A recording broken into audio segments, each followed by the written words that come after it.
Hello everybody, welcome back to the Untitled Cyclist Project. I am Luke, also known as the MaskedAura, here to recap weeks 3 and 4 of the college football season. Sorry for no video last week. I was sick and dealing with a horrible cold, and I had no voice.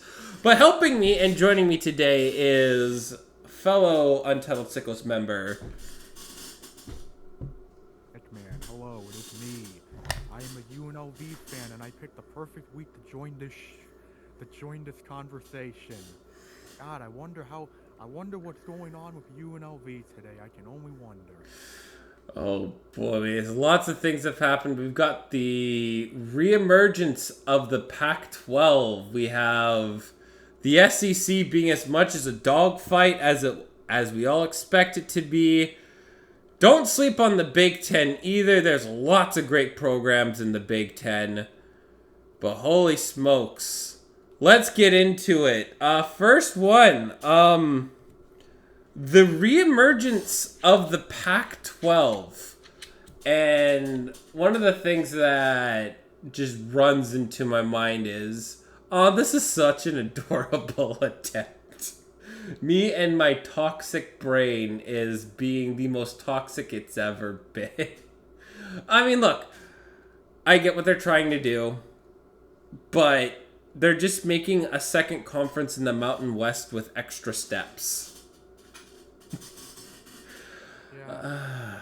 I mean, the thing is, the thing with the Pac, what the Pac is doing right now is, it's like, I get what they're trying to do, but it's also like, yeah, I don't know how far this is gonna go, especially seeing, what happened the last time, the Pac had leadership with a lot of teams in the conference. Yeah. Mm-hmm. Like, there's reasons why Oregon and USC left, and the real interesting thing that I've been seeing on Twitter is how the Pac-12 with these teams will be considered a power conference, and I had to spit out and just laugh my ass off. Like, don't get me wrong, Boise State is good, and I'm pretty sure, and slight increase in conference prestige is gonna help them keep a lot of their key players. And, I mean, it is, as of now, would be, I consider it, the best of the group of 6. I mean, you got Washington State, which is, I find it's the equivalent of an average, of like your average program in like the Big Ten. Yeah. Very good. It will still be considered like a very good school, but like it's not enough to put them on top. Like, I don't even think they're 4-0. They beat Washington in an incredible way, and they're right now ranked 26th. Like, Boise State is considered to be over them right now, and Washington State is 4-0. Yep. So, I mean, as much as I want to see the the Pac-10 after dark, it's still gonna happen, right? We're still gonna get several shenanigans at dark because a lot of these teams are, on the West Coast. It's just something that I kind of sense is how are they really going to try and sell this conference to, the media again? Because there's, the whole reason why these universities left in the first place was to make more money. Yeah. And what's to me, at least there's one college that I think shouldn't even bother staying, is Washington State. They would be such a huge addition to the Big 12. Like, they're still a very good school. There still is enough evidence going forward to show them that, like, Washington's a big school. Like, you saw the students rushing onto the field against San Jose State. There are a lot of fans for Washington State. Like, the Apple Cup. Oh, sorry. There's a reason Like, there's a reason every college game day there's always a Washington State flag in the background. Like, that's always been a tradition to have Washington State flag there. So, Washington State, they might not be like, as big as other schools, but like, there's a lot of history with Washington State, and a lot of college football fans really like seeing Washington State do well. I mean, as much, and I'm a Cougars fan. No, sorry, Huskies fan, right? And the thing about it is, especially with the comments that coach of Washington State made, saying that the Apple Cup, like the current Pac-12 Apple Cup, needs to stay with us, and we need to get in a new one. I'm just rolling my eyes, going, "Oh, come on! Oh, come on! Join the Big 10 or join the Big 12. Come on!" Cause like Cougars, like Washington State is like the state of Washington as a whole is, I find it just in general, it's a really underrated sports market. Like even with the Seahawks, right? It's like there's not a whole lot of stuff that's done with that's really done for marketing with with Washington. Like it's really hard even with the Mariners during their whole we've had just have now clinched the 4th winning season. In this entire time, they've only been on Sunday Night Baseball once versus the Mets. And you can even go back to even the last time they were on Sunday Night Baseball. I think it was 2016? I think that was against the Cubs. I think it was. Yeah, I think it was against Cubs. Way back when, right? But the Cubs, there's not a huge market here. We lost the Sonics. And that's something that still, runs deep with a lot of Seattle fans still. We're just showing how much the Kraken is beloved. And I know we're eventually, going to get the Sonics back, but Washington is probably the most underrated sports market in all of sports. And it's something that an argument for that. That is a hill that I will die on. It is something where it's hard to describe how just underrepresented this whole area is. And especially, when it comes to, something like the Pac-12, and the Cougars trying to really rebuild this conference. I mean, I wish them good luck, but I don't know how far this is going to go at the end of the day, unfortunately. I mean, regarding marketing this rebuilt Pac, conference, I think I've seen the way for them to do that, and it's you know what? Every team a part of this conference has state in their name. That is the way to go with this. Every team that's joined them has state in the name. It is now the state conference. That was absolutely funny. I imagine it's good. Well, I don't know anymore at this point, because with big recent news that literally just broke, just as we were about to record, Air Force and UNLV they have, according to Brett McMurphy, they're expected to remain in the Mountain West. They'd be giving a signing bonus of $25 to $30 million, 5 times their media rights value. Oh my. Yeah, basically what happened was the Mountain West showed up at the doors of both UNLV and Air Force and basically just, on their knees, just gave them whatever they wanted, basically. I love that so much. Please don't leave the conference. We'll give you anything. I mean, if anything, that should be a big reason to stick around, you know? Yeah, because I responded, like, I responded to other tweets, like, you know, given I still have trust issues with, you know, the Pac-12, I still have trust issues with them, like, given that the Mountain West was like, hey, we're offering this much money to you, you know, to stay with us, it's like, okay, yeah, I think it's a no-brainer why UNLV and Air Force took the deal, because it's like, you know, we can't really trust this other conference fully, and the Mountain West is basically on their knees telling us to stay. So you know what? We'll give you what you want.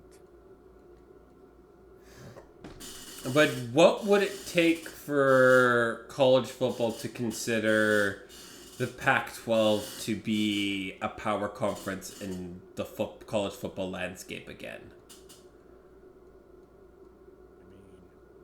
I feel like the only way that happens again is if, you know, one of the teams in the conference goes on a great run. Like, I mean, if a team like, I feel like they need someone like a Washington State to go on a great run. That's what they're gonna need to get that legitimacy back. Yeah. And even then, like, for me, what stops Washington from leaving the conference? Yeah, that's the other thing. Like, you know, like one of these teams, they do so well enough that they decide, you know what, we hear other conferences calling us and they're offering even more money. We might as well bail on you as well. It's all about, unfortunately, about the money with you know, and with anything in the world of sports. It's what drives the sports market, you know, at the end of the day. And as much as, you know, we all tend to hate it, you know, you look back and, you know, the grand history of sports, and we see stuff like, you know, teams that leave their cities. You know, we got the shenaniganery that's going on in Oakland right now, and it's just there. I want to say there's a pretty close connection to it, but I still don't like. I get that they're trying, but I don't know what's gonna become of it, you know? Yeah. By the way, you mentioned Oakland, and I just want to bring up the Bob Nightingale tweet that states 6 security guards chasing a man with a stolen stadium seat outside the Oakland Coliseum. Oh my god. The I don't know what's stadium. funnier, the fact that they're chasing after someone who stole a seat, or the fact that there's 6 of them. I just imagine the visual of just seeing 6 security guards running after this guy that's just running away with this, you know, rusted up seat.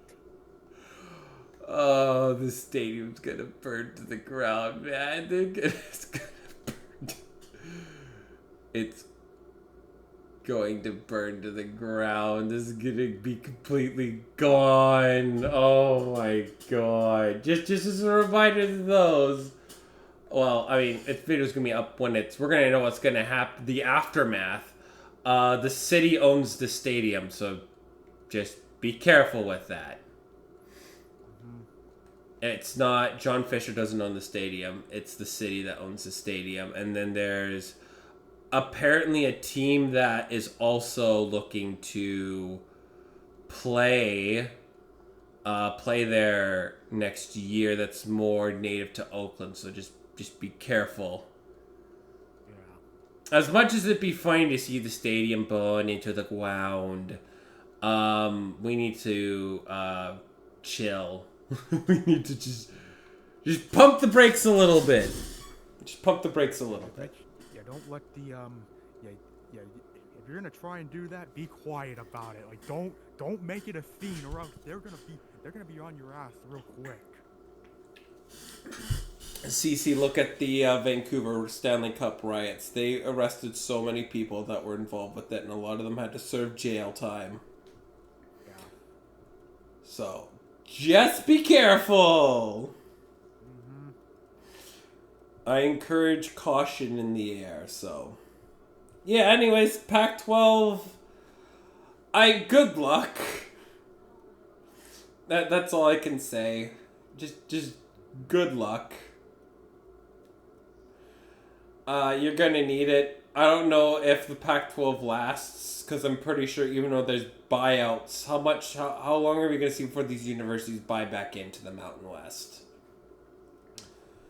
No. So that's kind of unfortunately my thing. How I see it, are they gonna have to buy back in, or are we just literally gonna get the Mountain West Pac-12 division? I mean, unfortunately, sorry those at Oregon State. I don't think much of you right now. I mean, there's a lot of like coaches transferred out, players transferred out. I wish them good luck, and I hope they can find, at some FCS schools to play at the FBS level. I would love to see a lot of schools take that next step. I think it's good. Like, James Madison's jumped from the FCS to FBS level, and it has been a great success. Yeah, for sure. And also, Jacksonville State, right? They went bowling their first year, even though they weren't supposed to. Both schools went bowling, so. Yeah. It is... I want to see especially South Dakota State make that jump. They've got lots of hardware. Let's see them, use that hardware, Yeah. So, yeah, now we've got the biggest news coming out. News breaking yesterday that UNLV quarterback... I'm blanking. I want to say Matthew Slater?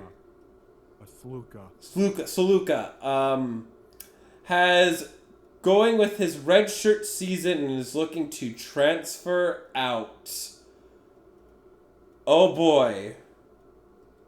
Oh, yeah. I said it in the Untitled UNLV Project video, and I'll say it again. Well, that came out of fucking nowhere. That came out of nowhere with this news. Like, that's the most shocking part of it. Like, the fact that I'm just scrolling through Twitter and randomly I see the Brett McMurphy tweet pop up and it's like, what? Like, huh? My jaw hit the floor when I was reading that because I was like, wait a minute, you just had convincing wins over Houston and Kansas and now you want out? Yeah. And the whole situation, I mean, it became pretty obvious that, okay, this came down to NIL money. Like, it was pretty obvious once, things hit the fan that's like, okay, this is definitely that. Definitely a lot of divisive responses for this situation, which I think regarding the responses, it really depends on what actually happened here, because according to Sluka's side, what happened was he was offered, like, when he transferred from Holy Cross to UNLV, he was offered $100,000, and he has not gotten those $100,000. He has instead gotten something like $3,000, which, if that's the case, yeah, I completely understand why he would want out, because, okay, that's a complete lowballing right there. Like, if that's true, then yeah, okay, I completely understand why you'd want out. I mean, it still doesn't make the optics of, hey, bailing on your team, let alone a team as good as UNLV right now after just 3 games. It doesn't do a lot to make that look better, but at the same time, it's like, okay, as much as this sucks, I can understand, why he would do that. Now, on the other side, what UNLV's been saying is how, like, Sluka, his representative, or basically his agent, they made financial demands upon the university, and, he basically, what I'm getting is that, the vibes I'm getting from it is, he probably wanted more, and, well, given how UNLV was doing, probably he was talking with his agent, and his agent probably heard about the fact that, hey, other schools, they would be very interested in you, and they would definitely offer more money than what you are getting with UNLV. And that if that's the case, then yeah, that would play a role in making that decision for Luca. And UNLV obviously will, say that, hey, this was definitely more of a NIL demand from Sluka that he wanted that was, not viable by the rules, or basically like, so okay, the way I see it, and I said this, Sluka's side is, I'm not getting paid. I'm not getting paid what I was promised. And UNLV's side is, he's demanding more than, what we agreed to. He's wanting more than what we agreed to, or, like the NIL thing that Sluka is saying is not matching up with the timeline that we worked with him on. So, what I'm getting from this is, okay, this is definitely a side where whoever's telling the truth remains to be seen, because NIL, it's such a hot topic in college football. Like, it's been, it's changed college football forever as we've known it, and I've always felt that NIL is a good thing. Like, college athletes deserve to get paid. They deserve to make money for the fact that, they're going out here and playing these sports, and, they deserve licensing for all that. They deserve that. I feel like a lot of the problems that have come from NIL fall on the NCAA because they were so unprepared to deal with this, because they were dragged kicking and screaming into this by the Supreme Court. So when you consider that, I have no anger towards the NIL here. It just seems like there is definitely a conflict of interest between Matthew Sluka and UNLV, and this has led to Sluka taking business into his own hands. Now, something that I think, because there's so much stuff that's, not confirmed or still remains to be seen, something that is definitely, that I can definitely say, okay, this really says a lot to me, is how his teammates at UNLV have been reacting to the news, because I feel like it was rather quickly that you saw UNLV players immediately move on from Sluka and just say, hey, next man up, or like, about damn time we got our new quarterback in here. And by the way, the new quarterback in question is Haj Malik Williams, who, like Matthew Sluka, was an FCS transfer. Sluka came from Holy Cross. Malik Williams, he came from Campbell, and they're both dual threat quarterbacks. They're both, they play a style of play that's like, yeah, that works in the FCS, like in it. And for Sluka, he was being dynamic enough that it could work in, so far with UNLV in the FCS. It's happening with Malik Williams, especially given it seems he's a more accurate passer than Sluka, because for as athletic and for as dynamic as Sluka was in his vanilla Vic role, he was not exactly a good passer. And obviously, if you get a more accurate passer with Malik Williams, then hey, you're gonna do pretty well here. But regarding what I said about players and their reactions to the Sluka news,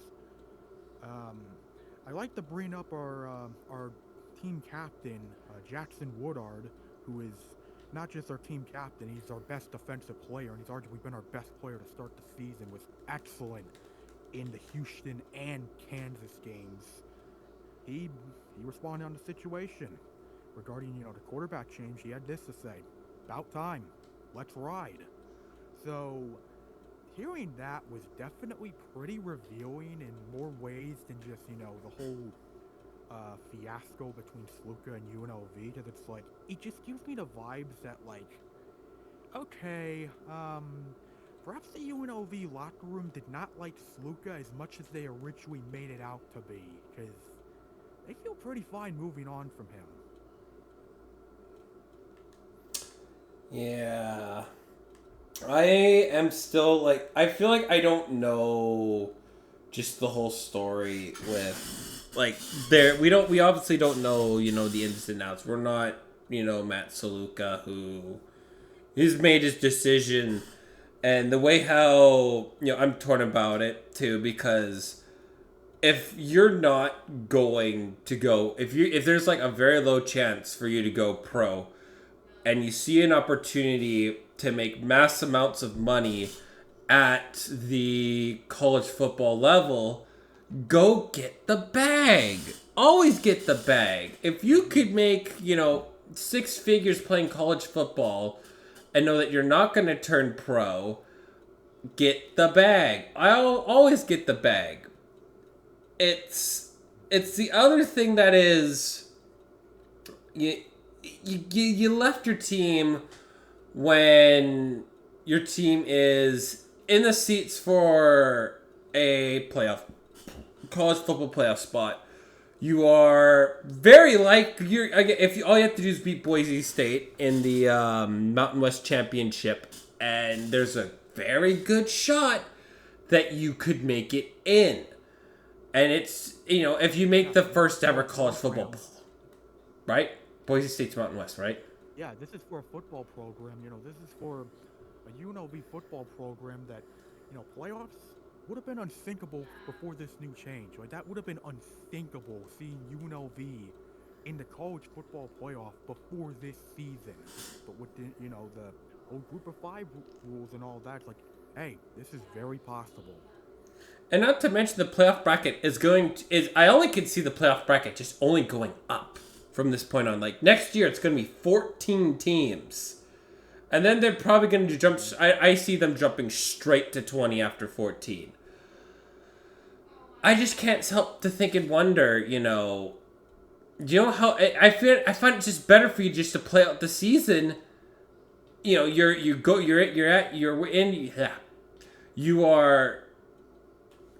have a big chance of making the CFP. And if you make it and say you upset a team like a Georgia or an Alabama, which given how, the top 25 is currently slated, your first round opponent being a top SEC team, and if you take them down, do you know how huge it's going to be for the transfer portal in the offseason? Mm-hmm. Oh, yeah. Like, huge! But I see the other side of it being, football. Football's a sport that we all love. It is the most dangerous game, and college sports tends to be the most predatorial thing on the planet. Like, South Park made an excellent episode of college sports. It perfectly anticipates, basically how it is. Right? These schools are making billions and billions of dollars, right? Like, maybe not, all of them, but like a good amount of colleges are profiting off of student athletes, like the big ones. Like, your local university probably isn't profiting a whole lot given how, it's lower level, but like think of like a school like Washington, or say take a school like Iowa. Not like the big boys, but like they're making a boatload of money off of student athletes risking their life and body for a dream of one day turning pro. And yes, chances are incredibly low, but it's still very predatorial. Now, I'm glad the NIL deals are a thing. And I think NIL deals have helped a lot.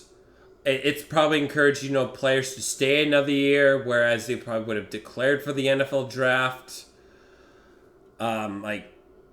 Even then, we've still seen, like, if you're a guaranteed first-round pick, like JSN, he played a couple games and then forgone the rest of the season, declared for the draft. Still is going to be making millions and millions of dollars in the NFL. It's... And as much as, like, I hate seeing this, especially for a group of G5 school, but, like, at the same time, I get it. But the thing, though, he has to bet on himself, and he has to be right.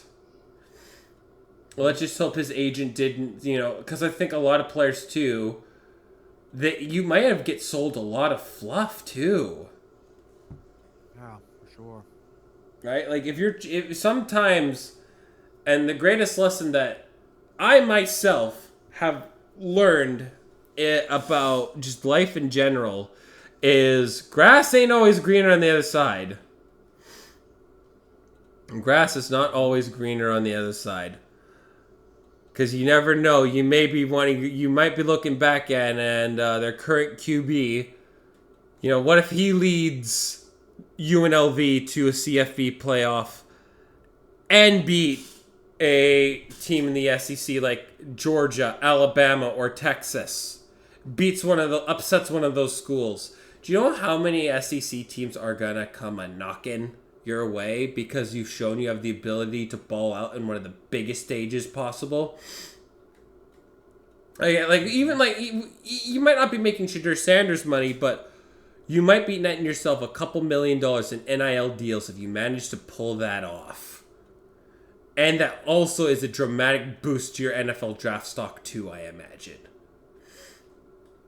So you gotta hope you're right, because if you're wrong, not many people are gonna let him forget about the dumbest decision he has ever made. And the internet never forgets. They never forget. I hope he's right. And I hope UNLV bowls out the rest of the year, because I like seeing, G5. I like seeing good G5 programs. Like I like watching Tulane too. I like the culture of Tulane. Memphis is doing really good this year too. And I love it when I see a group of 5 school, upsetting a big boy. I love seeing that. Yeah, always lovely to see it. I mean, hey, just ask what Northern Illinois did to Notre Dame. It was glorious. If only they won. If only they won their gift. Who were they playing? Who did they play? They lost to Buffalo, which was a tough shame. Mm-hmm. That is a big shame. Big shame for the school. But hey, we still have always you remembering to beating Notre Dame. Yep. All right. Moving on. It's kind of nice to seeing the SEC. I like how, week to week, I just keep thinking back to the week 2 AP Power Poll rankings where we had several SEC schools ranked in the top 7. 6 of the top 7 spots were SEC schools. We are now seeing it start to trickle down. Missouri is tumbling out of the ranks. They've had it rough this past couple weeks. Not really being able to finish the job. But still pulling off wins. We're seeing Oklahoma. Unfortunately, I don't see them. I think they're pretty much out of the runnings for the CFP after getting destroyed by Tennessee. Yeah, that was that Oklahoma-Tennessee game. That was just Tennessee suffocating Oklahoma for 60 minutes. Like it was a slow, excruciating death.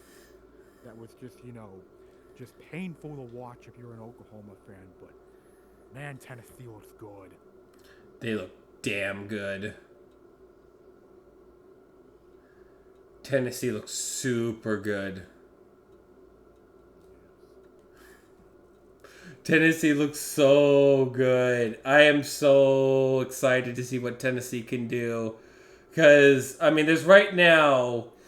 It's there. I see it right now as potentially 4 spots. 4, maybe 5 spots going to SEC teams now as of today. It's pending on how Ole Miss plays the season out, and how the continuation of Alabama and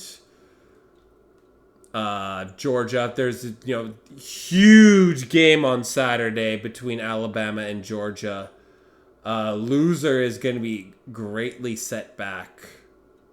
Not too great, but just look at Georgia's schedule too. It doesn't get easier for Georgia. You're playing Alabama, And then you have Texas in the middle of October. At Texas too, in Austin. Mm-hmm. Like, that is huge. And, Yep. I mean, Archie Manning looks like an absolute stud already. Like, even if it's not Quinn Ewers, I mean, I don't know how, Archie Manning just looks so good. He's ready. Like he's already ready for, when the time comes, he's ready. Mm-hmm. Already ready for play. 2026 first teams should start tanking for Archie Manning already. Like, the earliest he could declare. Looking at Georgia's schedule as well. Looking at who else, they got Ole Miss on the road and then Tennessee the following. Oh, They're fighting some tough opponents here. Like Georgia is gonna be they're gonna be showing it their all on the football field. mm-hmm. How much pain they go through during these games, they're gonna give it their all.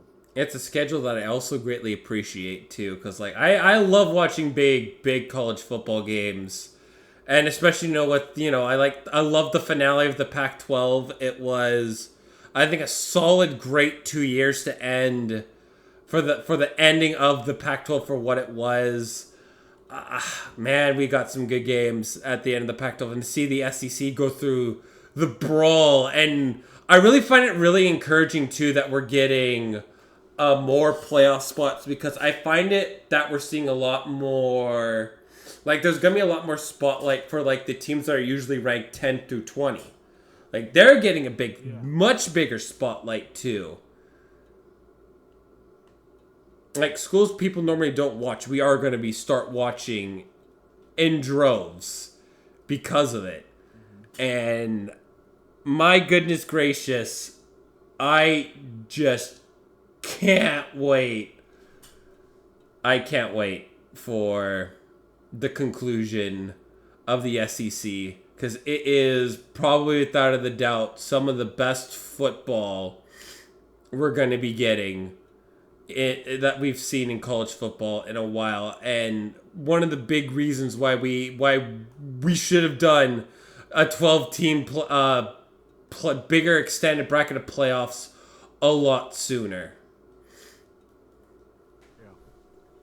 Yeah. A lot sooner. I can't wait. I mean, like, conference play, like, I'm really, like, thank goodness I have I'm really happy with TSN Plus, because they're having every majority of SEC and ACC games. So I am really happy about that. But that's about all they got. I still have to find streams for all the other stuff, but I'm at least happy it's got some of the stuff. So yeah, I'm pretty happy about the finale of the seeing the SEC be the Battalion of Death division, and especially when we get to 14 teams next year, we're just gonna get even more exciting games down the line. I mean, as much as it feels like, because if you go, when we went to 4 teams, like, I don't think Georgia would have dared to play Texas, Alabama, Tennessee, and Ole Miss. I think they would want to play half of those teams, with one of them being on their turf, because I found that a lot of it at the time when I just got into watching college football was, I think a lot of the big boys were afraid to play. Like, if you were one of, like, the top teams in the country, you're kind of really more, you weren't, like, sold in on playing other tougher teams, because there is such a huge importance on remaining undefeated so you can get into the CFP. Whereas now you lose a game, it's not really the end of the world. Yeah, because it's like, for some of these teams, like, used to be where if you just lost a game, well, yeah, there goes your hopes. Like, that's the risk that you took with those, schedules and games and all that. But now it's like, you have a little more, leeway now with, what you can do with this, and, at least for like the SEC, it's leading to great results with some of the games we're going to be getting soon. And I'm happy that I'm off weekends now because I get to watch all this. I get to watch all of it live, and it is a truly different experience. Like, I can't wait till we get into like the meat of the bones of the Big Ten too. Like Indiana, holy smokes! No one should be sleeping on the Big Ten right now. Like, it's being slept on right now because Oregon. Well, Oregon's starting to get stuff together, but Oregon's getting stuff together. But like Penn State, no one's sold on Penn State. Ohio State has yet to play a difficult program. Ohio State yet to play somebody. They've had a lot of their FCS, a lot of Group of 5 teams that they've played. They've yet to play, something like an eye raiser, which is, if I'm Ohio State, I'm happy that they played Notre Dame last year, but I would have loved to see them, do that again. Because I feel like, especially now, since there's more room for error, Ohio State should be a basic mainstay for the football playoff because of like the big name school. Like, to me, I find that like, especially Ohio State, they never wanted to play anybody good, but now they're going to play USC. Do they play Michigan? I don't think they play Michigan this year. Ohio State. No, they play Michigan. Okay. They still play Michigan. Because like everyone was waiting for like the finale of the Big Ten was between Ohio State and Michigan, and that was the last game of the year. And it didn't matter who they played. We were just waiting for like the Michigan and Ohio State game. That was the Big Ten championship game right there. And winner, obviously. Like, looking at Ohio State, like the 3 big games are obviously Michigan at home, Penn State on the road, and Oregon on the road. Like, those will be, the big, the 3 like super, big games for Ohio State this season. They're going to be huge. It is going to be awesome to see. I really can't wait. Unfortunately, they don't play. By the way, you mentioned Penn State. I just want to say, we're gonna see that get put to the test this week. Oh boy, Penn State versus Illinois. That's gonna be a fun matchup, knowing their history together. It is. We're gonna know exactly what Penn State is, and Indiana does play Ohio State and Michigan. So Indiana's going to have a bunch of games where they're going to get a really, really good look at. As for also Ohio State, how the hell is still Indiana? They're 4-0 and Indiana's still not ranked. That blows my mind. I think probably the only reason they're not ranked is because Indiana still has that stigma from before this season, because I mean, it's a lot more impressive knowing what Indiana's doing, considering that last season they were, well, not just last season, but like the past, like outside of like the past couple of seasons, they have been arguably the worst team in the conference, and yeah, it really makes it more impressive what, Indiana has been able to do this season. I mean, I know they basically brought the entire James Madison coaching staff with them for this season, considering they got Kurt Sidnetti as their head coach in his first season in Indiana. But hey, I mean, if you're gonna go and get a coaching staff from a school, from a Group of 5 school, James Madison's a good school to do that. Absolutely. This is really good for Indiana too, because Indiana to me is like, they're the last school I would ever expect to do anything in the Big Ten. Like, I'm sorry, I unfortunately, it's the case. I've never thought to really expect anything. Like, there would be like the black sheep, there's Northwestern and there's Rutgers. Like, those are schools that I would assume like from when I started really watching, I would never see anything from him. And then there was always the Nebraska joke where, oh my God, who wants to coach Nebraska? No one wants to coach Nebraska, and Nebraska's in a... It's going to take a little bit more, but I think Nebraska, they'll eventually beat a ranked opponent.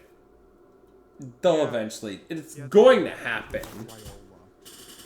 Yeah, and I mean, it's just worth noting, like, yeah, there's a reason Indiana has been, you know, such an afterthought, because, like, you know, the last time Indiana had a 9-win season in football, you have to go back all the way to 1967. Holy frick. When was the last time they even went bowling? Last time they went bowling was 2020, which, yeah, that season was chaos for a multitude of reasons, and they actually had a really strong season that year, almost beat Ohio State that year, which is funny to look back on. Granted, they also went bowling the season before that in 2019, where they won 8 games. But and also last time they won a bowl game was 1991. Yeah, so Indiana has been really that just such an afterthought. Yeah. Damn. Yeah, they've always been a basketball school for obvious reasons. Yeah. That is... Damn. But yeah, I know Indiana, I do hope they do get ranked soon. Because I feel most of the Big Ten is being, like... It's ironically... I mean, I think the Big 12 is in what, it's where I'd expect it to be. But the Big Ten, I find, is really just being slept on right now. Like, we don't need Texas A&M ranked. We don't. Yeah. Really don't. We don't need, like, what is it? There's like 9 teams ranked of the SEC? Let's see.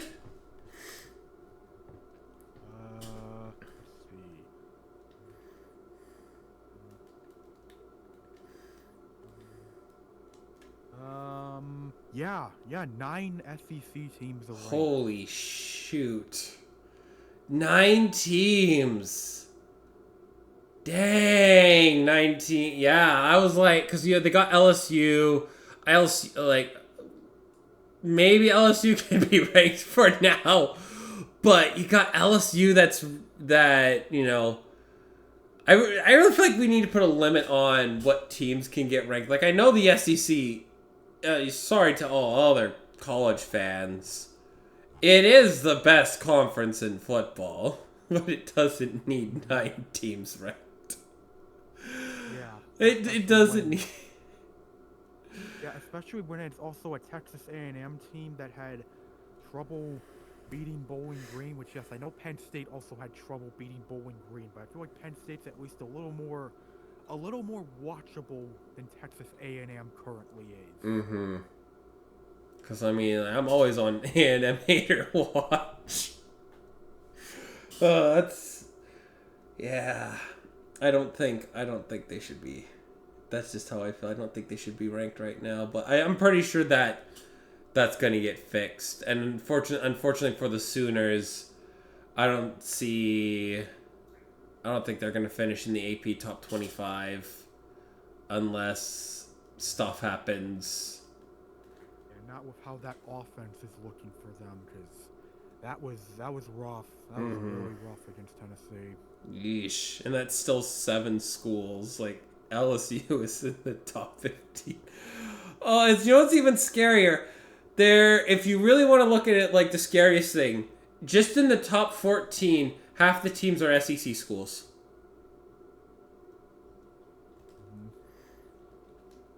Because you got LSU at 14, you got Missouri at 11, you have Even oh god, this is such a disgusting top six. You have Ole Miss at 6, Tennessee at 5, Alabama at 4, Georgia at 2, Texas at 1. Oh.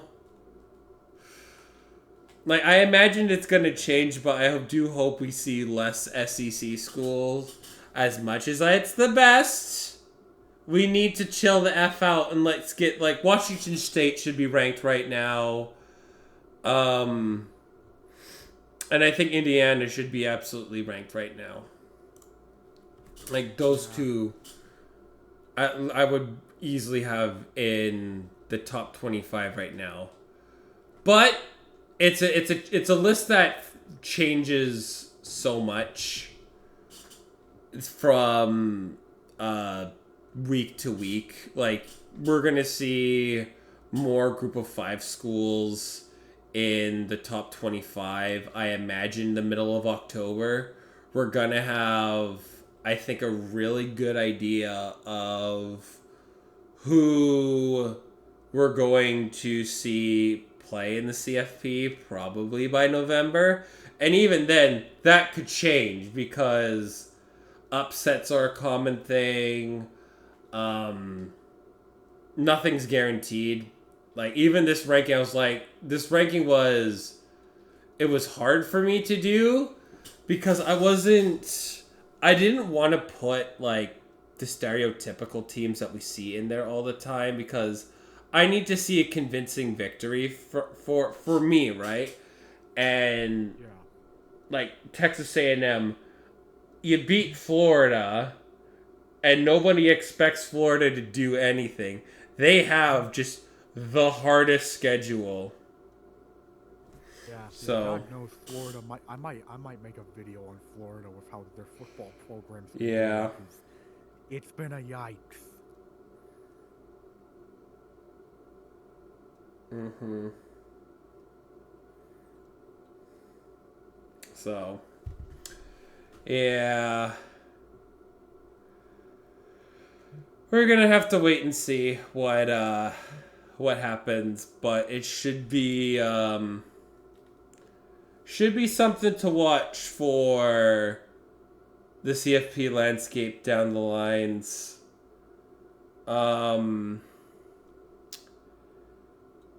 Cause, oh boy, it's gonna be something to watch. And the last thing, of course, is always the quarterback draft class. I'm not sold on anybody yet. I will say this because with the quarterback draft class, I mean, I like Quinn Ewers. The only problem with Quinn Ewers is he's getting completely overshadowed by basically the 2026 number 1 pick.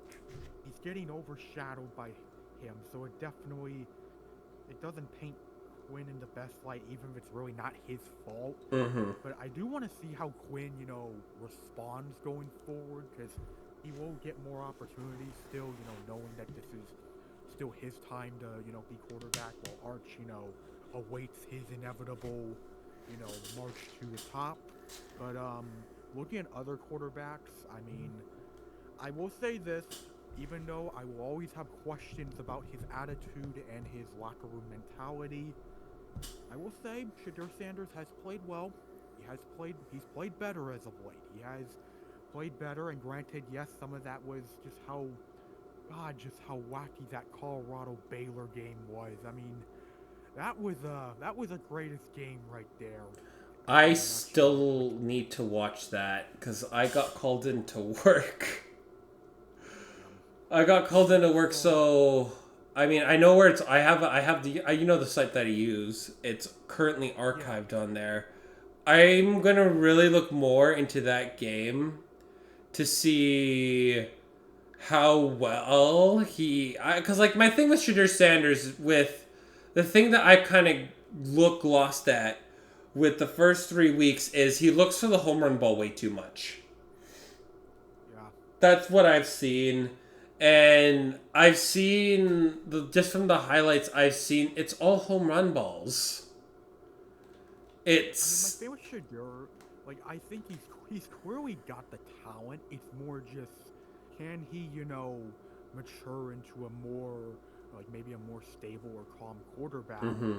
But also, I think people are always going to be concerned about his, attitude and, some of the incidents or some of the things he said about, teammates in the past, which, because we all know, he's a sander after all, and if, he tries pulling that shit in the NFL, chances are that's not going to fly. I've never seen a quarterback talk shit in the NFL. I've never seen it. Like, most quarterbacks, they are, like, if they are, like, I think the most childish quarterback I've seen was Johnny Manziel. That was the most immature quarterback I have ever seen, and he's somebody that completely flamed out of the NFL. Like, he couldn't even make it in the CFL. Yeah, it completely killed his football career. And anyone who watched him in college, they knew how talented Johnny Manziel was at Texas A&M. They saw how great of a quarterback he was, and just how, like the moment he won that game in 2012 against Alabama, it's like, okay, we're watching a superstar in the making here. But he completely killed it.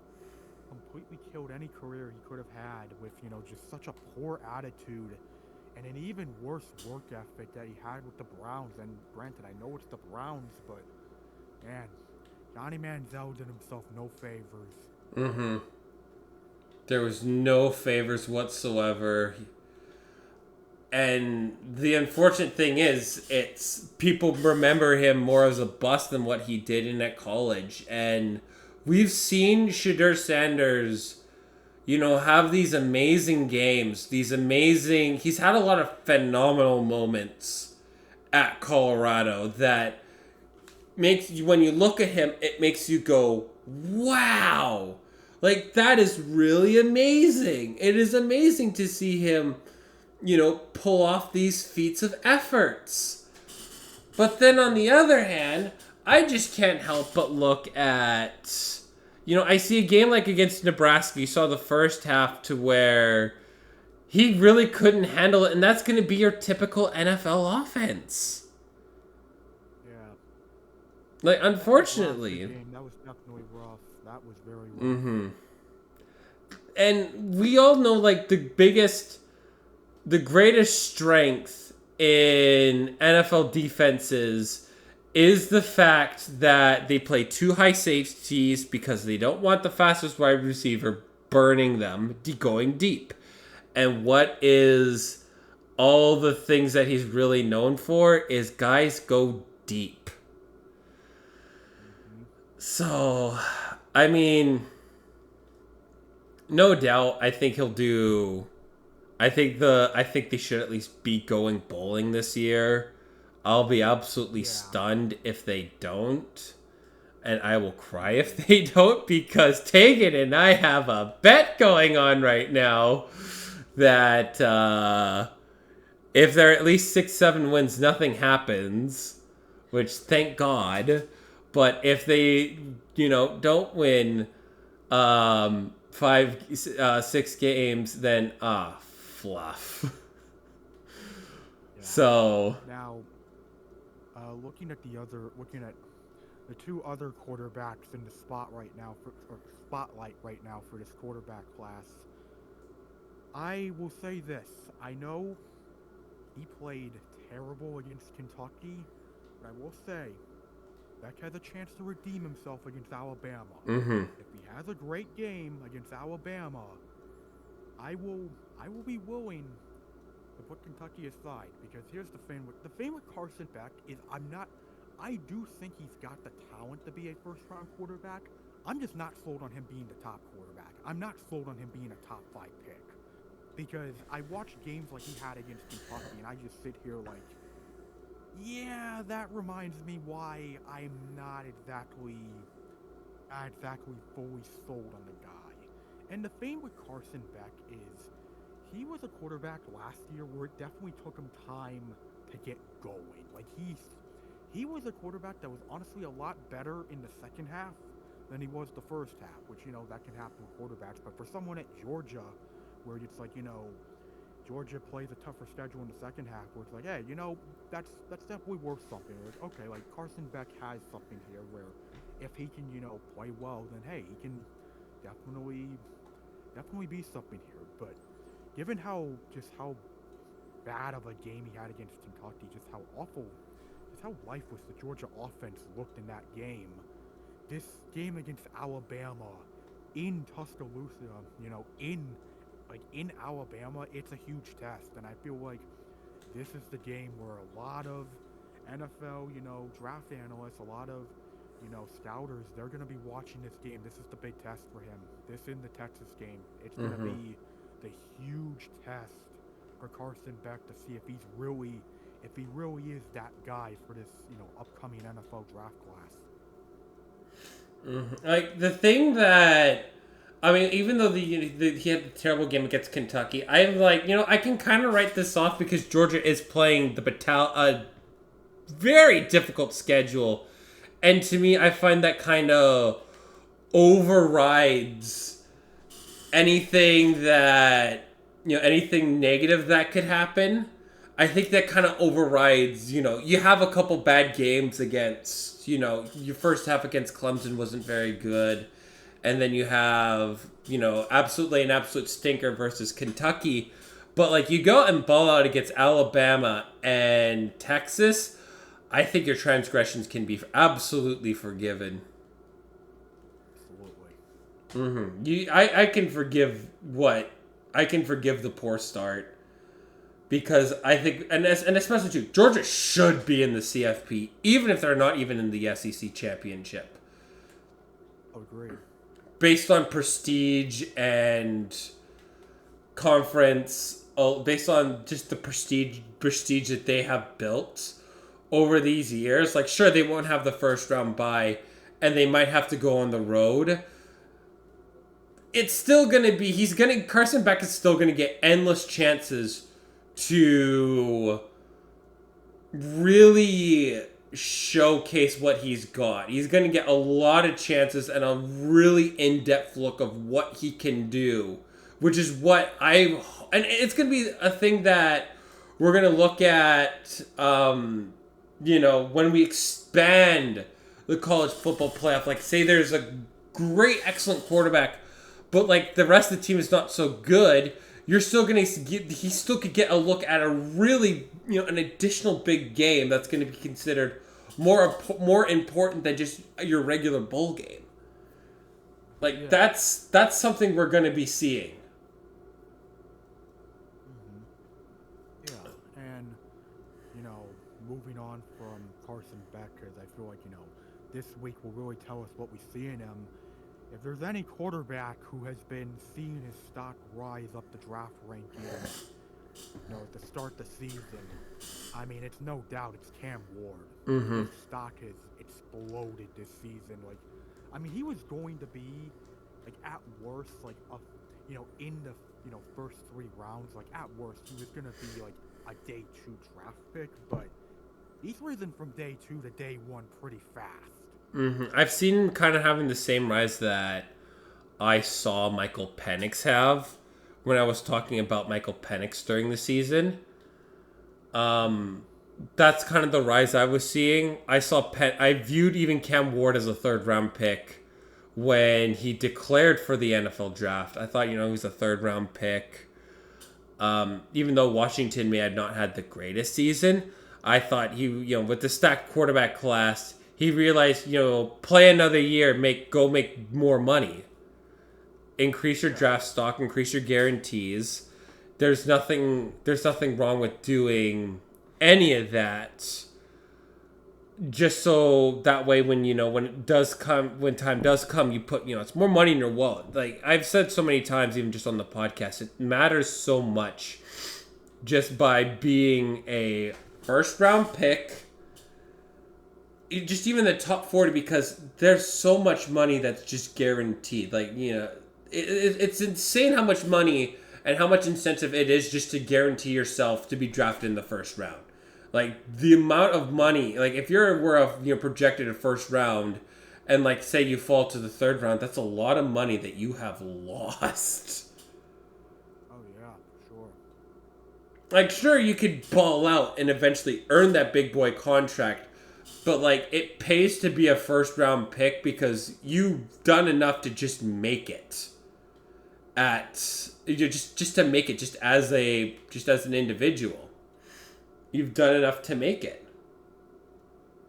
So the way how I see it is he took an opportunity, and I think he had the perfect team. He went on the perfect team. Like, Miami is such a perfect team to be on, too. And not like they have a big shot at winning the ACC. He's gonna have a huge extended look at him in come the CFP.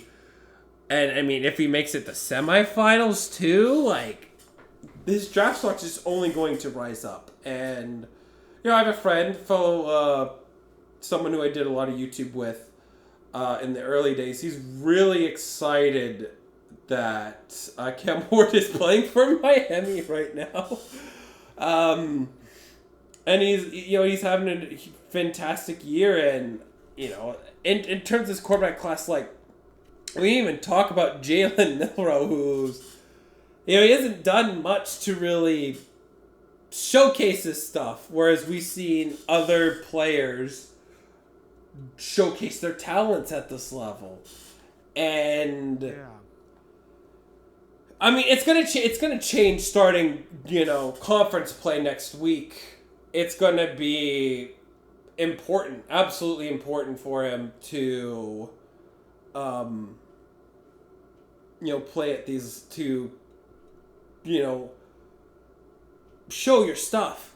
And he is going to be showing his stuff down the line, and I'm excited, especially with the FSU being FS LOL, and they're not really being like their toughest competition is going to be Louisville. That's going to be really their really toughest competition, even though like the ACC, I think it's better? Question mark. It's better, but like not much better, if that makes sense. Yeah, like it's better, but still, like, it's not like SEC or Big Ten right now. It's more, I'd say I put it a little below, just a little below the Big 12 right now. Mm-hmm. That's what I would. I have it just beneath the Big. I just have it beneath the Big 12 because I think a lot of people are not sold on Utah right now. Yeah, I mean, I feel like, unfortunately, with Utah, it's like, they really need to get Rising back out there, because it's like, their defense is great, but it's clear that their offense it cannot function without, Rising. I hear they're preparing Rising medical red shirt so he can play another season. God. God's sake. Yeah, it's that bad. It is that bad right now. He is probably going It's to. like that one tight end, I believe. It's like that one tight end, I believe, from Miami, who's like in like his 8th season or something, or like, oh my god. Yeah, Cam Rising is. I heard the news from him. They are preparing to medical redshirt him this season. He is out long term. So, yeah. Hate to see it. But you did mention Jalen Milroe, and I feel like there's 2 quarterbacks in the SEC where it's like, if they keep playing well and their stock can keep rising if they have some of these great games against some talented teams. Like Jalen Milroe falls in that category, and also Jackson Dart for Ole Miss, because Jackson Dart's been performing well so far, and with how well Ole Miss's offense is, like, Dart seems like the guy that could really put on a show when Ole Miss is, lights are on bright for Ole Miss. Because they're one of the teams that they have to pull off some good upsets, or they're going to be the odd team out. Yeah. They're going to be the odd team out, and a lot of them, you don't want to be that odd team out. Yeah.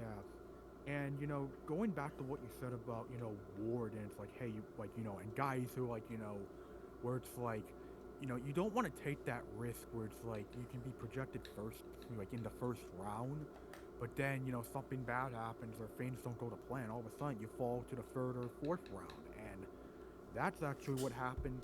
That actually happened a decade ago with USC quarterback Matt Barkley, because he was a projected first round pick in the 2012 NFL draft, but he decided to, return to USC because, USC came off a great 2011 season where had it not been for some restrictions in place for some, like things or some stuff they did that ruled them bowl ineligible, they would have been a national title contender that season.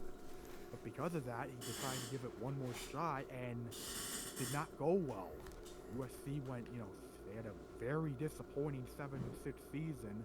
Barkley didn't play well, and he also fucked up his shoulder, and that basically was the end of that. He fell all the way to the fourth round, and yeah, that's the story of taking the risk right there. Because sometimes it can go well for for a player where it's like you take the risk and you can possibly get glory and still remain a first round pick, or you can end up like someone like Matt Barkley and it's completely your career will never be the same afterwards.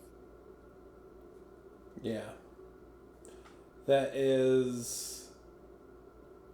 It's always something that you take a special look into detail when it comes to college level players. It's important. There's so much pressure to be a winner, and I think a little bit is just tapered off because you're now afforded to make mistakes.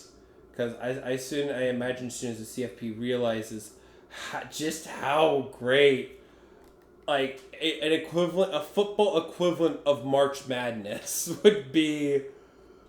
Oh, it would feed families. It really would. Sure. It'd be chaos, pure chaos, but it'd be amazing. Mm-hmm. It would be the most wonderful and chaotic thing that we have ever seen just at the CFB level, and it is something that I would love to see, because I know how big March Madness is, and I can't imagine how big it would be where you would have just that equivalent, you just need 32 or even 24, right? And even if you do 32, you give so much power and the criticalness it is to maintain a top 25 ranking spot. Mm-hmm. It'd be critical, and not to mention, I think 32 teams just shuts everybody up. Yeah. So quarterback stonks are currently up and down right now. I think we're gonna definitely know who's going first, probably by the end of October. So.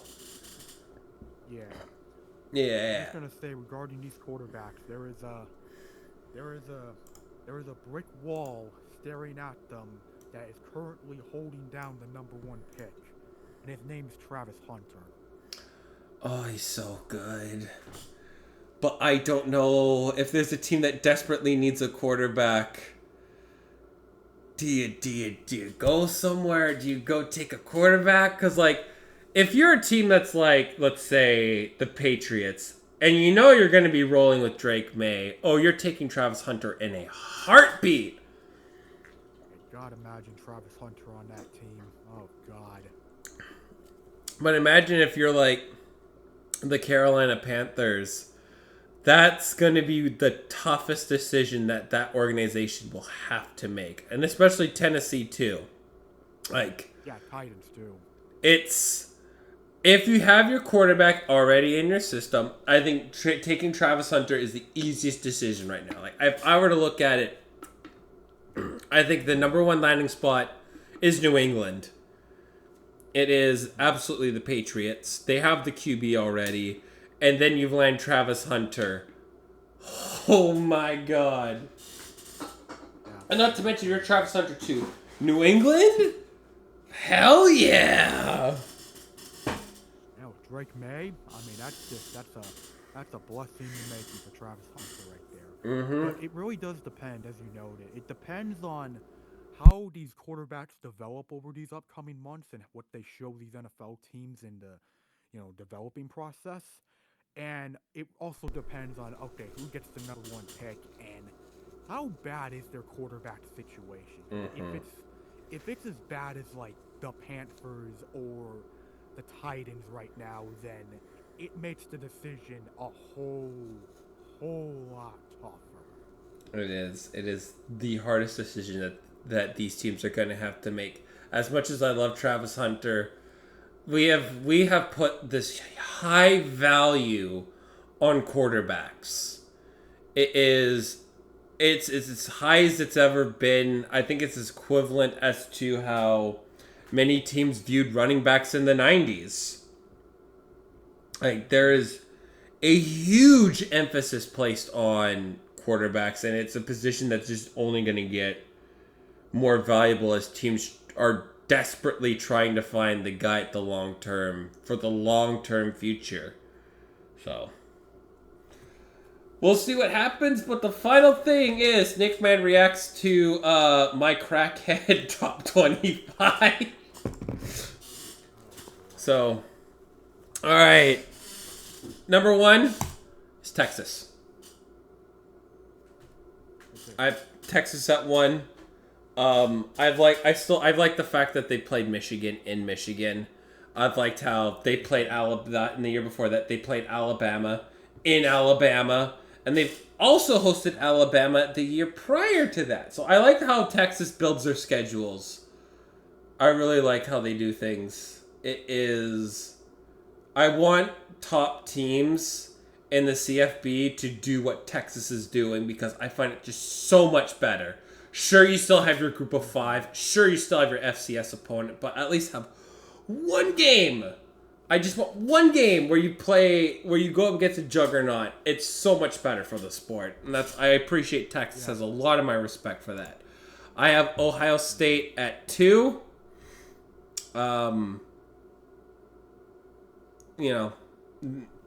They need to play tougher opponents, but I'm pretty sure they will get into that as their season progresses. So, Ohio State, they don't have it easy, but I have them at 2 for now. Georgia's at 3. Yeah. So, you could put... Honest, I feel like if Georgia beats Alabama, I honestly think they probably get the number 1 spot again if they beat Alabama. Absolutely. Alabama is at 4. The winner of this game I'm putting at 1 in my top 25. Winners going straight to 1. This is why we extended the playoffs to 12 so we get regular season games like this. Oh, I can't wait for this. Alabama's at 4. I have Tennessee at 5. Really impressive what they did with Oklahoma. Another rising power team in the SEC. It's going to be very interesting to see how Tennessee plays the rest of the season. I have Ole Miss at 6. I have Miami at 7. Yep. I have Utah at 8. Even though they're missing Cam Rising, I think, they're still going to they should make the CFB. I think they should win the Big 12. Yeah, as long as the defense holds up and given how some of the other Big 12 teams have been looking, they are still definitely the favorite right now. Mm-hmm. Utah at 8. Right? I said 8. Yes. Oregon's at 9. It's because there's been nobody else has been defeated up to this point. But, Oregon beating the absolute piss out of Oregon State and making my double down look like an absolute foolish prediction. Yeah. Correct to them. At the very least, wasn't the worst double down pick that week. Wasn't the worst one. I was like, Oregon's playing a lot better. I think Oregon needed a game against, Oregon State as they gear up for conference play. They won. Who'd they beat? Territory. It's like familiar territory for them. It's like, you know what? Let's go out there and just, remember who we are. And yeah, Oregon went out there and did that. Who did they play first for the Big Ten? Who was their first opponent again? Playing UCLA. So UCLA is on at the Rose Bowl. For some reason, that game's at 8 p.m. Pacific time, which I don't know who at Fox thought that was a great idea, but I mean, you could have started at 7:30, guys. I'm fine with it. Hawaii starts at their home games at 9, and we all watch those no matter what. I give Hawaii a pass for that. They get a pass for that. But yeah, Oregon's next 3 games: UCLA on the road, Michigan State at home, and then Ohio State at home. Ooh, we'll know what they are. Michigan State's all right as of now. They're all right. 10, I have Penn State. I want to put them lower, but like they haven't lost yet. I still haven't lost, and also it's like. Yeah, they haven't lost, but like I'm just waiting for them to play a top like 25 opponent and them to just lose that game. Yeah, I feel like this game against the Illini will tell us the story. It's gonna tell the story, a tale as old as time. 11, I've got Missouri. How the hell did they struggle against Vanderbilt? I still watch that game. Like, how are you? I know Vanderbilt's better than they've seen them in a very long time. I mean, yeah, Missouri's looked a little shaky. That's for sure. Yeah. Good luck, Missouri. They're gonna need it. I got Louisville at 12. There's my first crackhead prediction. I really like what I've seen from Louisville so far. Like, this is definitely a good Louisville team. It's just I'm really interested in seeing how Notre Dame goes. They did beat Notre Dame last year, and they do it again. This time at Notre Dame. It's wide open. It is wide open for Louisville too. You especially the ACC being as open as it is. Winning a game like this is just going to set up it's in the future a huge, like, if the ACC championship is Louisville and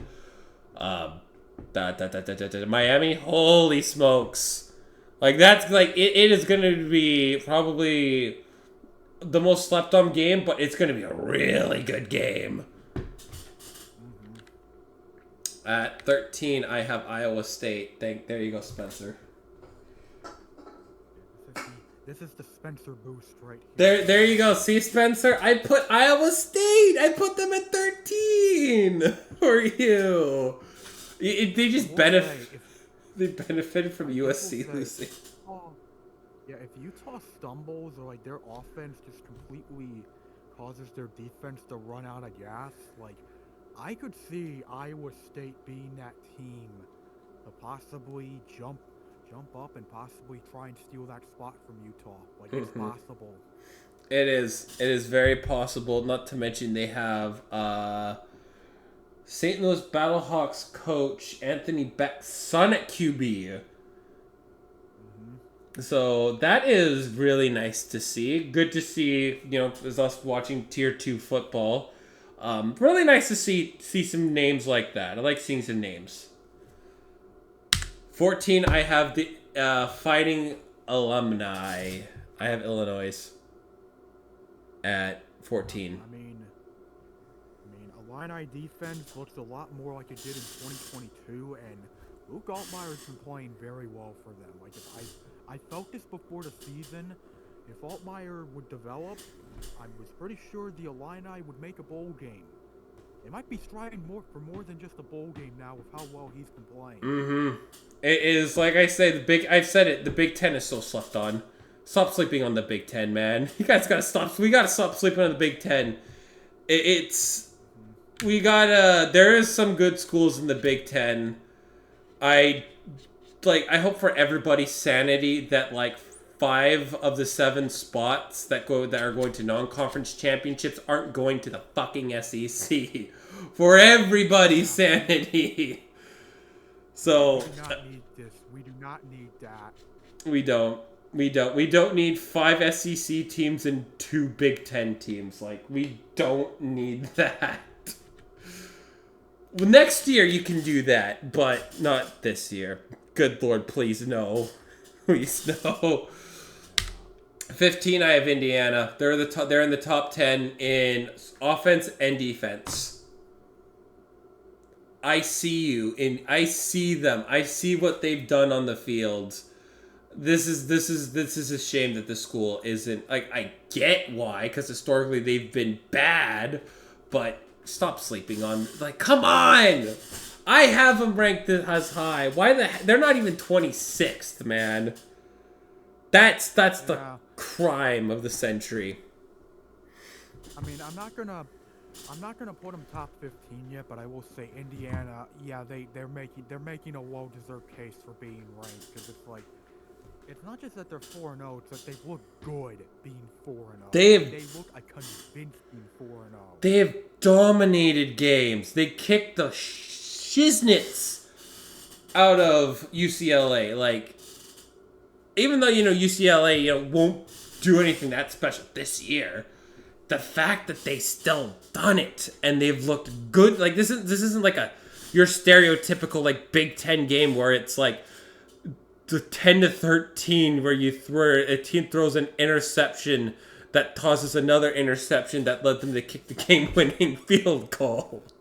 Like, those shenanigans are not happening. Like, I mean, I'm not here to say they're a better team than this team, but I will say, Indiana, they played better against UCLA on the road. And LSU played against UCLA at home. Mm-hmm. Big time. 16, I have Pitt. They're 4-0 right now. I mean, they are 4-0. It's just, I want to see a bit more from Pitt in terms of them being this ranked team, or like deserving to be ranked. But I will say, Eli Holstein looks damn good. Oh, they look good. Like, they found a quarterback. I saw their comeback against Cincinnati. That was something special to watch, and something that I had to make sure I looked at as my fiance, who's now a fan of Cincinnati. I got to see her look of that. So yeah, she's cheering for Cincinnati now, and she's starting to recognize some players' names. So that is really... Look what I've created, a monster. Ever since Travis Kelce started dating Taylor Swift. Hey, just like, the drug dealer, you give them the first hit and they just keep watching. See, I have Pitt at 16. They've looked good. They're 4-0 right now. So I prioritize teams that have better records, especially if they're unbeaten. I do think you should be, especially now, I think you should be absolutely ranked over other teams. But Pitt, at least... At the very minimum, they should be 20. They should be like the 26th team. They should be the team that's looking in. I got Michigan at 17, and I feel disgusting for it. Yeah. Michigan is a ranked team right now solely because of their defense. That defense is so that good. That defense did some hard carrying against USC, but...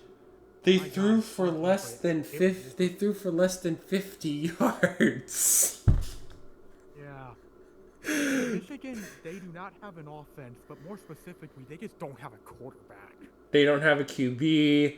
They are going, like, the thing is, and a lot of coaches, and I don't know why Lincoln Riley didn't dial this in.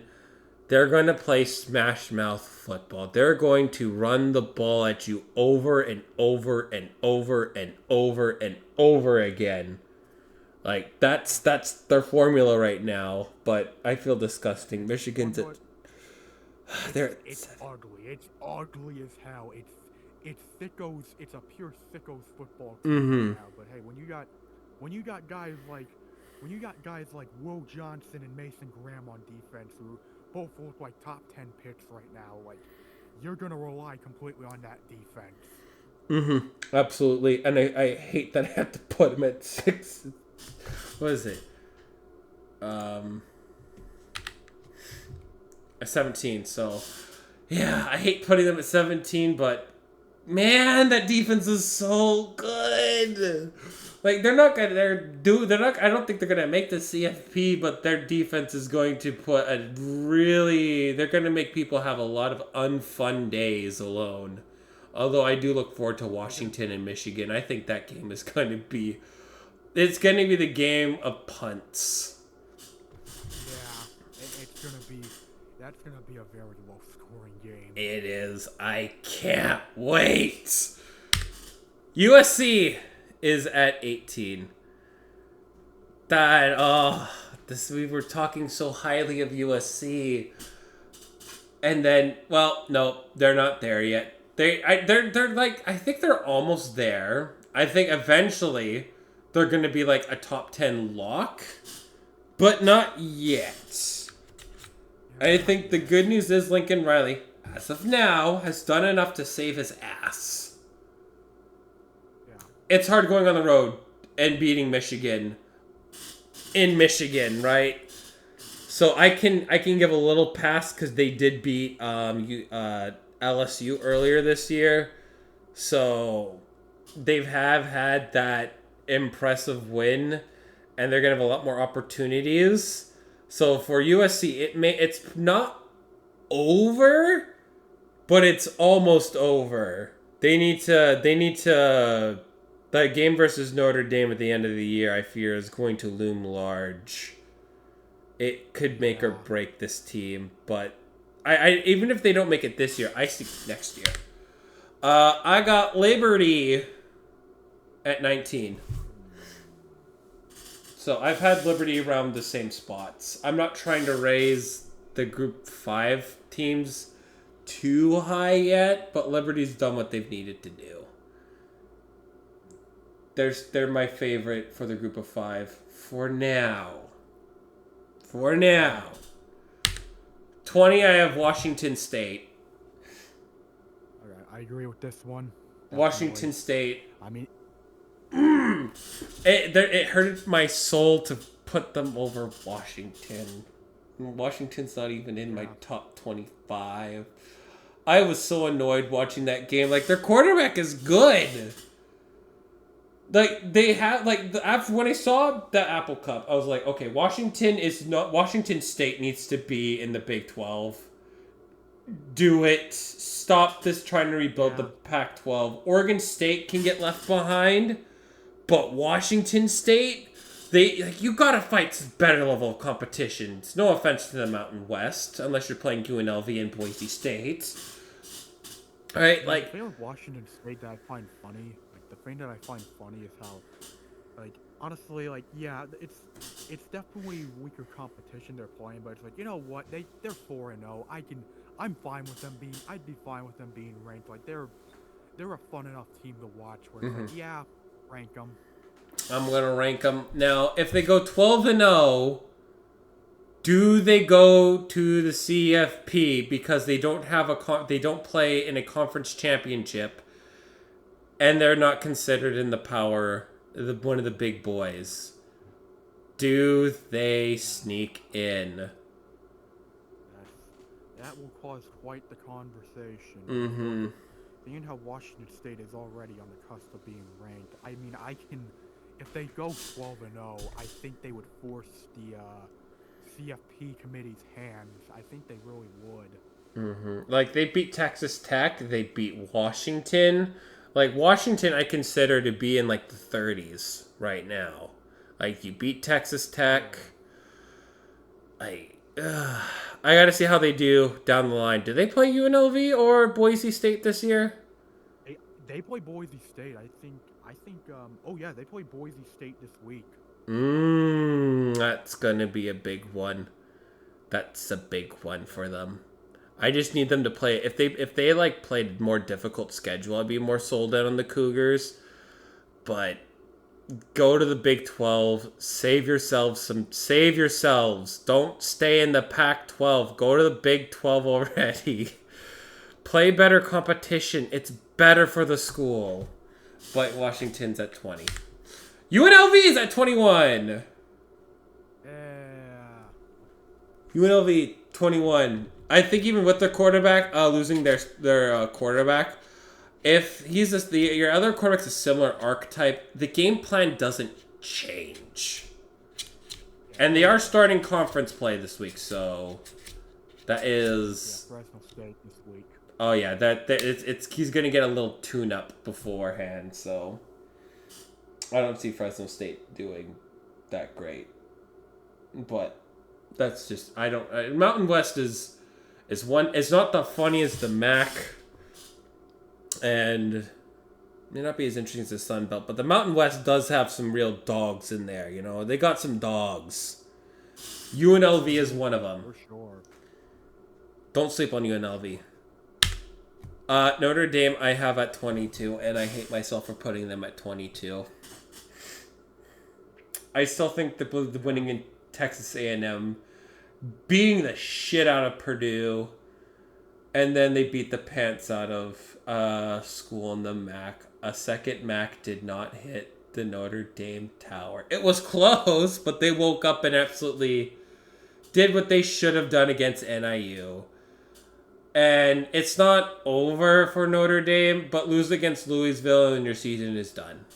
And go be in a conference. Yeah, go be in a conference. They gotta win. They gotta beat Louisville for sure. That's a must win for both teams.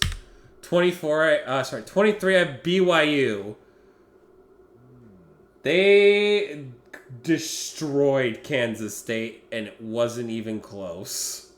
It's amazing how quickly that just fell apart for Kansas State, because with just around 2 minutes left in the second quarter, it was 6-0 Kansas State, and then from the final 2 minutes of the second quarter through the first 5 minutes of the third quarter, BYU scored 31 unanswered points. It's really impressive for BYU, and they made a Kansas State fan have to experience the horrors of Taco Bell in a new way. Oh, why do people do say stupid stuff like that on the internet? Did you not learn from what happened with the FSU fan that said he'd eat dog shit? I love college football so much.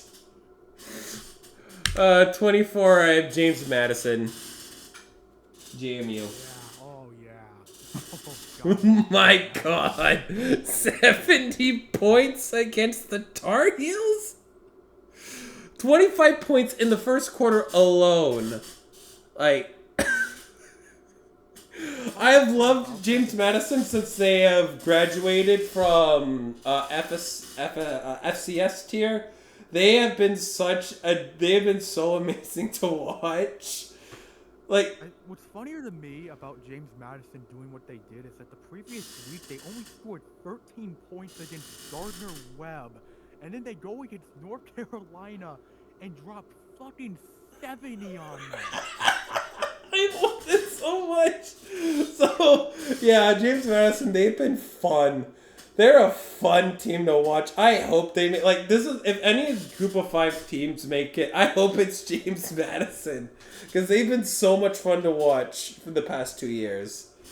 Sorry to UNLV fans, but I hope it's James Madison. My heart wants James Madison, my brain thinks it's Liberty.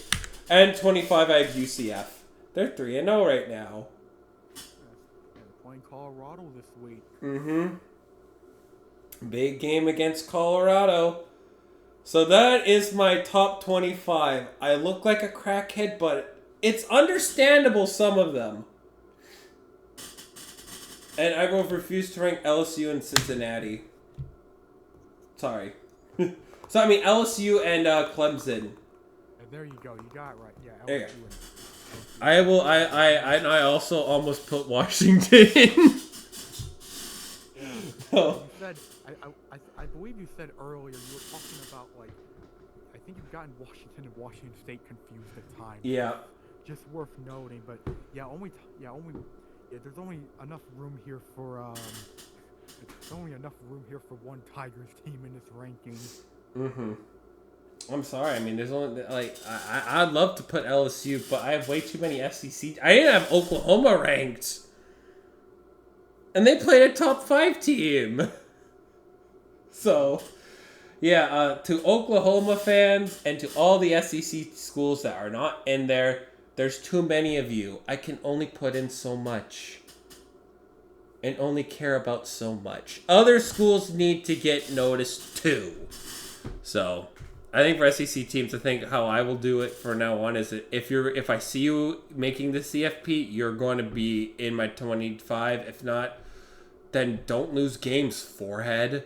That's all you have to do. Yeah. Just stop losing games. Yeah, it's simple. It's just a skill issue for you guys. Exactly. Skill issue. Bribe the refs next time. Duh. Anyways, that's going to do it for me and Nick this week. If you guys enjoyed, don't forget to leave a like. Stay tuned. Also, I believe that this is going up on Friday. Friday, we should be doing the Untitled Sickles Project stream, where it's at 8 p.m. every Friday. And don't forget to watch Nickman's video on the UNLV. He made an Untitled UNLV project. Should be other videos that we're working on soon. I might be working on a couple funny videos. And an Untitled Seattle Mariners project. That should be when...